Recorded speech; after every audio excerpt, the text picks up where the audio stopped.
How's everybody doing? Everybody hear me? Yeah. Awesome.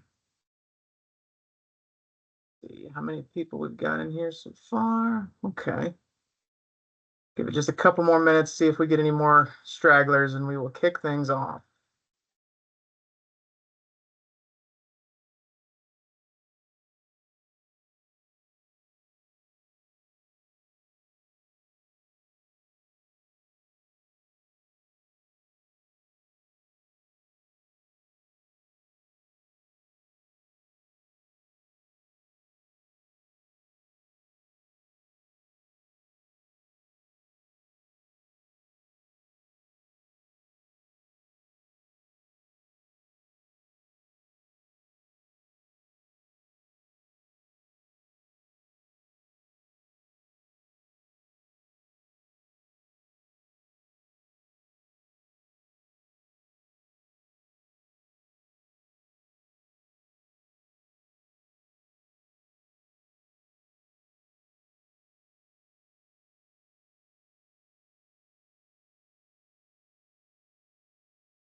All right, we're going to go ahead and get started. Good afternoon, everybody. Welcome to the CGAO monthly webinar series for July 2025, proudly sponsored by Mapped Out GIS Solutions.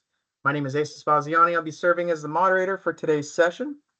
We're pleased to present a timely and insightful presentation titled Helping Communities Plan Resiliency with Data, delivered by Mina. Mina is currently a geospatial analyst at Invacom, and brings a wealth of experience in geospatial data analysis and remote sensing. Their previous work includes contributions to the National Park Service, SoCal Coastal Water Research, and even NASA's Jet Propulsion Program. So without further ado, please join me in giving a warm welcome to Mina. Awesome. Thank you, Asa, for that highly praised introduction. Much appreciated. Thank you for having me. It's really excited. Shout out to David for giving me the chance to speak with you all today. I'm super stoked. Can everyone see my screen so far? Just to check before we start. Yeah? Awesome. I'm going to be talking about everyone's favorite topic, using GIS to identify and mitigate risk to water infrastructure. That's right.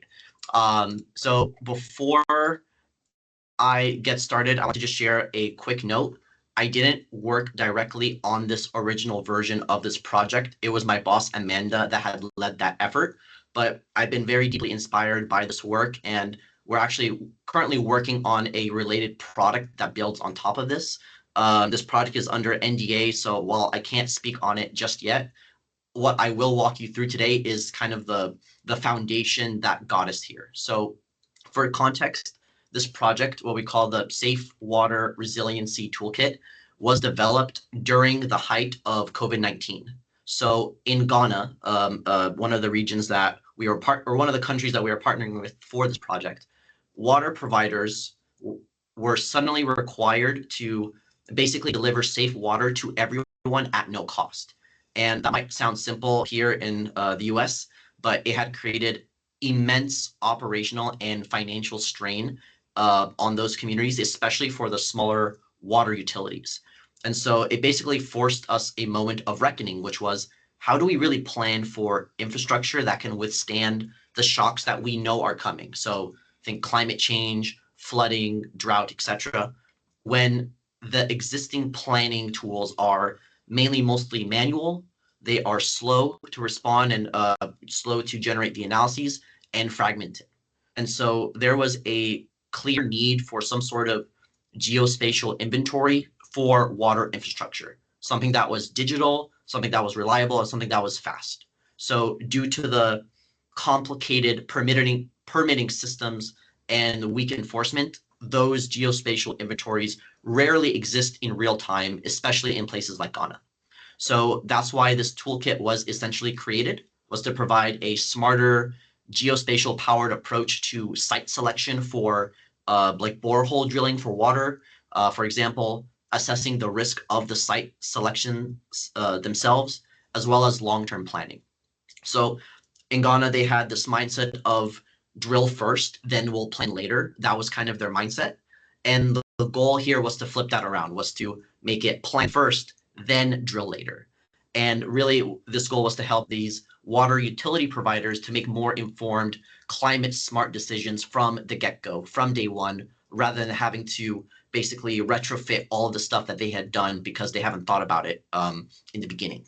So this toolkit itself, which I'll show later, again, is this workflow driven platform built for the service providers and their technical partners, mainly civil engineers, and includes a set of geospatial tools to support these decisions across the entire water system. So that comes from planning to the permitting process to the engineering of the actual stations to the operations, so delivering the water to the communities and even the sales. So I felt this was a lot in one slide, so let's get started. So here's a little agenda. I just wanted to make that quick introduction. I'll be talking about the need for efficient and accurate feasibility assessments. I'll then talk about, explore and double click on what risk and resiliency means during the planning process, and actually going through just a little screenshots and slides of the toolkit and this planning kit itself. So again, these were the original authors and founders of this toolkit. Amanda, who is my boss at NBCom, and Mr. Joseph Bwaki, who is at the Safe Water Network, who is was one of the partners in creating this type of toolkit. So shout out to Safe Water Network. So the need for efficient and accurate feasibility assessments. So let's take a step back and figure out what was the quote unquote day-to-day actions that existed before this type of analysis. So what did they have to do before this toolkit was even made? One was actually sitting down in a desk and reviewing all the materials, all the permitting requirements, reading through all that documentation, physically going to the local governments to either ask for clarification, to meet with these city commissioners to understand what the regulations are, actually visiting the physical communities to see whether or not it is an appropriate site for, let's say, borehole drilling, for example, for water. They got to complete these forms and maps mainly on paper, which is a big challenge, which I'll allude to later on. And then actually creating the manuals, doing the analysis by hand manually for one particular site at a time. So one of the biggest challenges in the water sector is that project planning is often done with very limited data insight. And there are probably a few key reasons for that. The first is that the data lives in disparate sources. So the data is scattered across tools and systems that don't really talk to each other. And when the data that is available is often outdated, not granular enough, meaning that it's not hyperlocal, the data could be a very region-wide scale, whereas the engineers need to know a specific point on a specific street to understand, is this the place where we need to drill for water? Or they're in paper-only formats. So there's a lack of capacity around how to basically use these data tools effectively. So even when the data exists, it's not always being used to inform planning and design decisions in a meaningful way. So this is where the GIS comes in. Geospatial, as we all know, can give us the ability to overlay spatial layers to understand what exists in a given location and to simulate different planning scenarios. And that's really the heart of this toolkit, was to only with this kind of insight can we start to ask the smarter questions like, where's the best place to implement this project within the community? What are the associated risks associated with this location? And without having this type of access to this insight, providers and the water utility people, the civil engineers, the drillers, the drivers that are actually hauling the water to these communities, because oftentimes these communities have no pipes. These are the major barriers to sustainable water infrastructure outside of the US. So I believe that's what I have wanted to say for this slide. So the solution, what does this feasibility tool actually do, right? So one of the pain point, the motto here is the best process is no process. And so if we're able to streamline and digitize these feasibility assessments in a way that saves time and money, that'll be a huge positive, right? The flexibility in applying different variables. And again, that's understanding how does flood and drought affect this particular region? How does wildfire and drought protect this particular region, affect this region? Sorry. How does earthquakes and flooding, how prone is that in this particular area? These are the questions that they need to have to ask themselves and need to know the answers of before, drilling even starts. And so, and again, the granularity in analysis. Hyper local specific information is what's needed to answer these questions and to solve these problems. We can't work with data at a scale that is too regional. And so this is also one of the barriers that this solution can provide. So the need for risk awareness during the planning process. So I talked a lot about risk.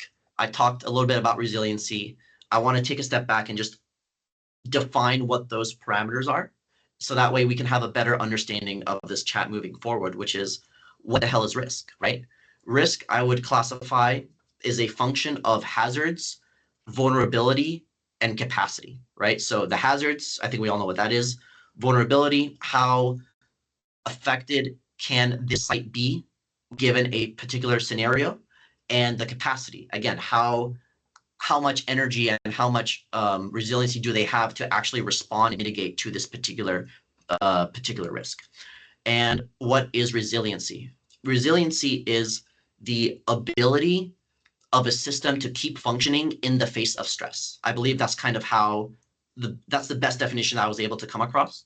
And resiliency really depends on two things. One is how vulnerable the system is and how much adaptive capacity it has. So very similar to almost kind of like the inverse of risk, if you want to think about it that way. And let's talk about how this applies to water infrastructure. And again, one of the major gaps in water planning is that most providers don't have an operational understanding of risk.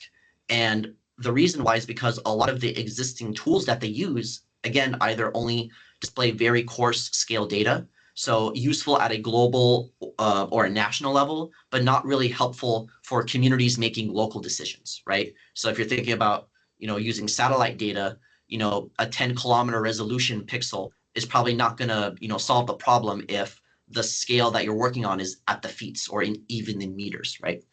A lot of the existing tools also are not designed to are designed to look at only one type of hazard, like flooding, when in reality, we need to assess multiple hazards together simultaneously to truly build that resilience. So not just looking at flooding, but looking at earthquakes, looking at conflict, looking at drought, looking at wildfires, all of those things we need to take into account when dealing with these types of risk assessments. So this Safe Water Resilience Toolkit tackles this challenge by doing a few things. One is using this European Commission's Inform Risk Index. So that's part of like the basis within the model.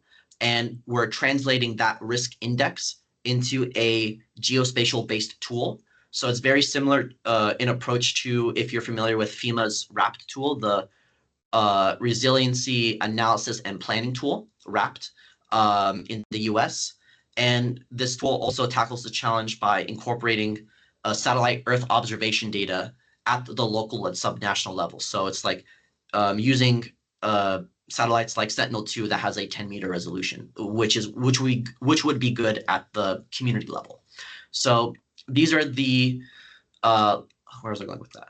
Oh, so the model uses data largely drawn from, again, Earth observations, and has been tailored to support the risk planning at a scale where decisions are actually made, which at the community level. So to wrap all of this, sustainability starts at site selection, and without understanding that risk, they cannot design for resilience. And so taking into account kind of this operation stations that they had in Ghana, again, there were severely tackled by flooding and drought impacts because, again, they drilled and constructed first and did all the planning ahead after that.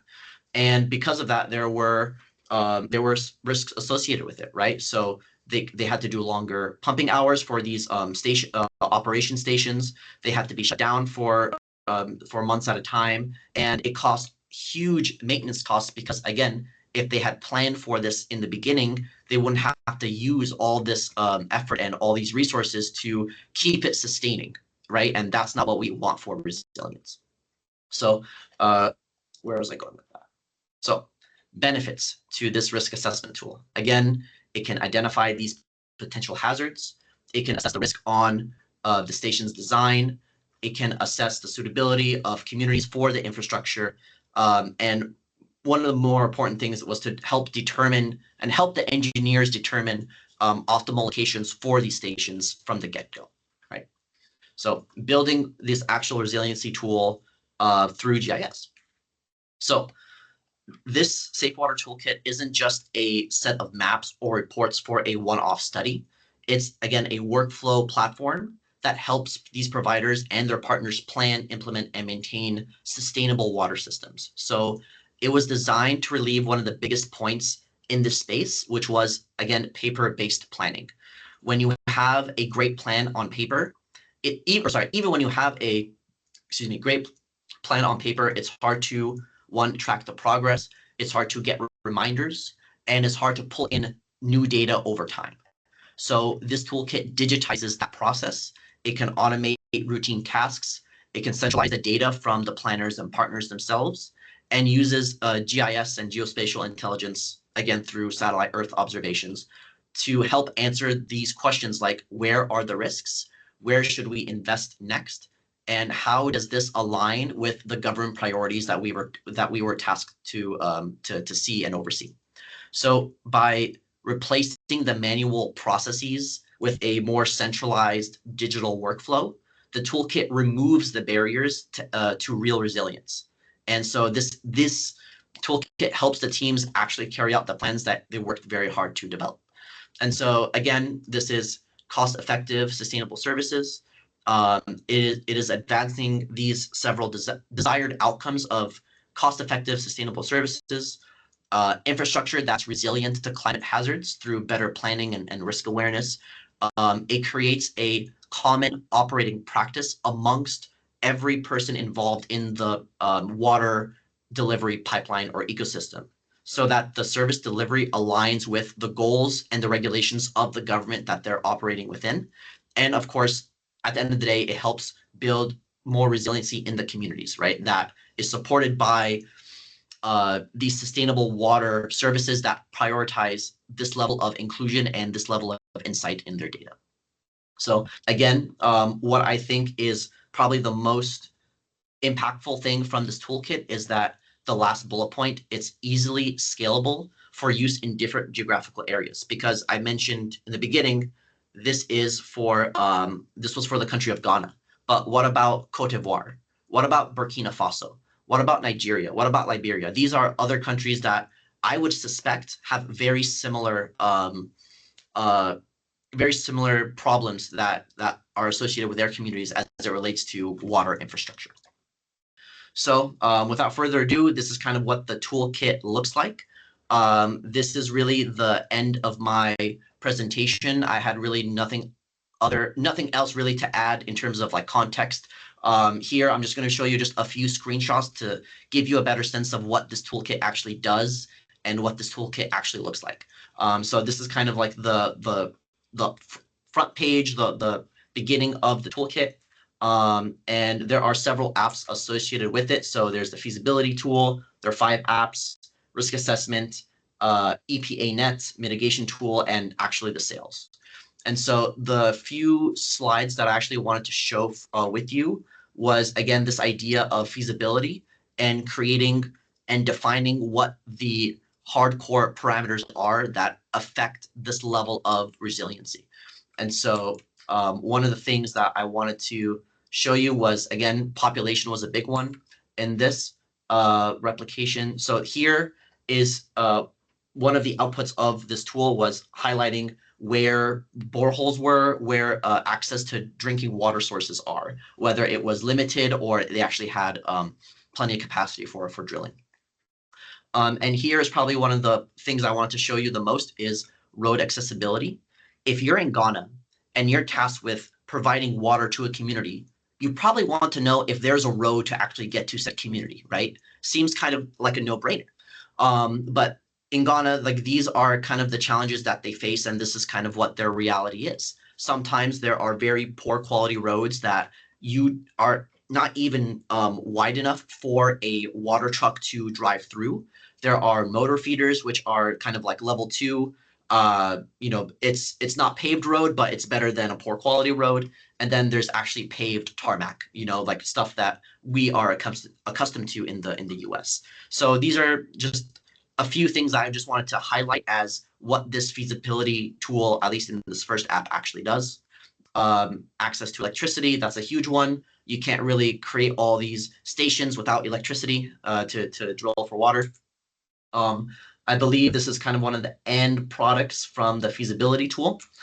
And then it goes on more into the different apps and stuff. And I'm not really going to go into that for the sake of time, but I have shared this PowerPoint with David, and so he'll be able to disseminate that hopefully as well. I can also send you, David, a report that kind of accompanied this PowerPoint that kind of goes more into depth on what this project actually does and who the partners are and kind of what the outcomes were of this project. So I will leave it there. Thank you so much for your undivided attention. I know I was yapping all your ears off, and I'll happily take any questions and kind of leave the rest of the hour for a discussion. So thank you. All right, guys, you heard it here first. Hop over on the chat if you have any questions. Thank you, Mina, for giving us all that. We'll see what happens here in the chat and see if maybe someone has a question about one of the slides. Hey, Asa, I got a quick question. What's going on? Can you hear me? Yeah. Awesome. Awesome. Hey, first of all, I just wanted to say thank you, Mina. Thanks for joining us, and thank you for your time today. I had a quick question for you. I was wondering, are there any like general work frameworks, workflows that you guys developed in this toolkit that you think, maybe somebody at the county level could adopt or replicate? That's a great question. I think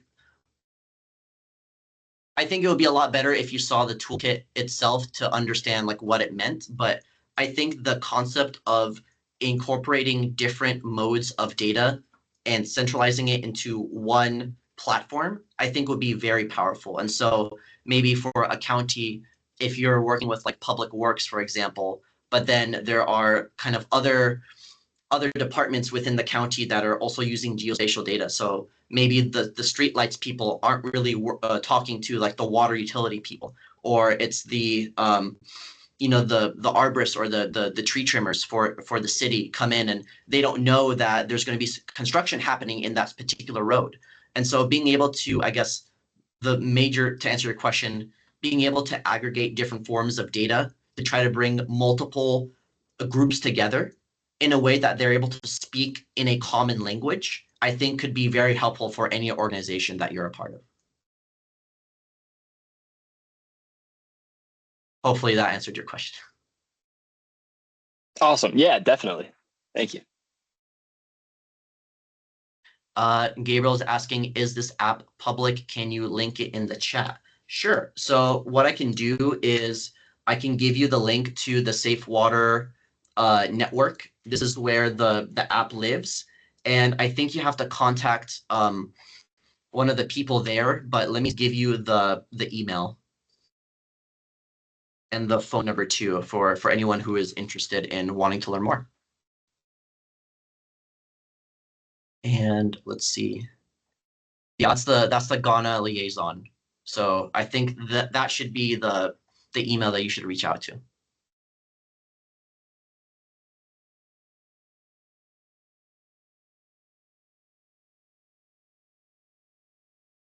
You're very welcome, Gabriel. Anybody else another have quick any other question for you, questions? actually. Oh, there we go, David. Awesome. Yeah, I guess I was wondering, and I know that you only had a partial hand in building the whole thing, but did you guys run into any like major pitfalls that you would recommend people avoid if they want to try to get into risk assessment or anything like this in their personal work? Yeah, I would say it didn't even relate to the data or the technology itself. It had to deal with the people.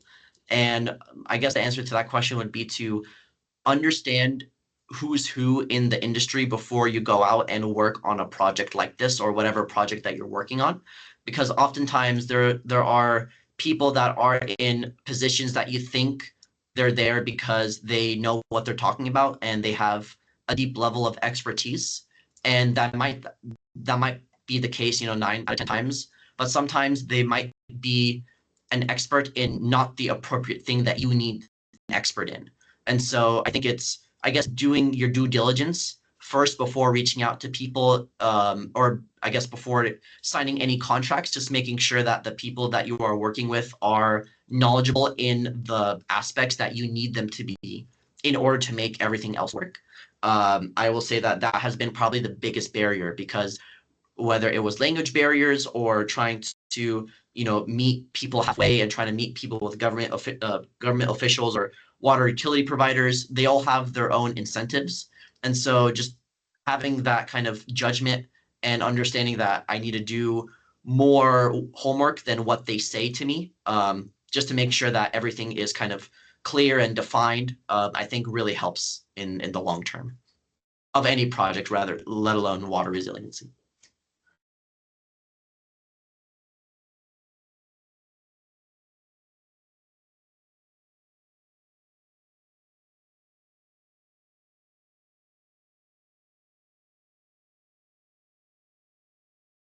All right. Anybody else have any questions?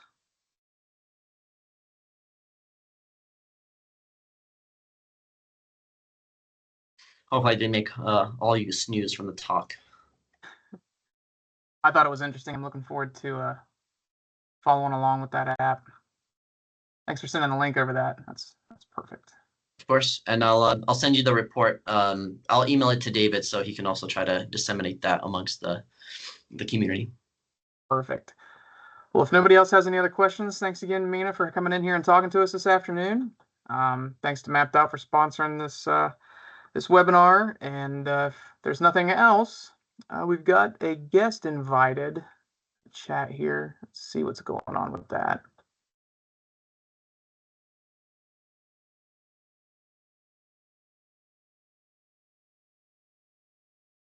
I don't know. I think we're good to go. So yeah, once again, thanks, Mina, for coming in here with us, and look forward to looking at the stuff further and maybe having another chance to talk again. Yeah, likewise. Thank you again for the opportunity. It was a pleasure to meet all of you. Hopefully we can meet in person if I'm ever in Ohio these days. Sounds good. Ohio's conference is coming up in September. Hope to see you there. All right, let's do it. All right, take care, Awesome. everybody. Thanks. Thanks, everyone.